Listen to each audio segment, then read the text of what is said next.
Hey everyone, welcome back to the channel. In today's video, I'll show you how to use sound effects in CapCut. Let's get started. Open CapCut and create new project. Import your video to the timeline. Then look for audio at the bottom of the screen. Select sound effects to browse CapCut builds in library.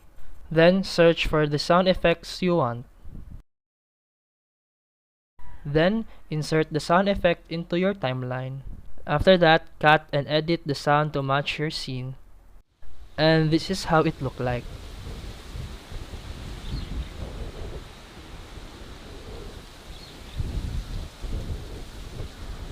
And that's it for today's video. You have successfully added sound effects in CapCut.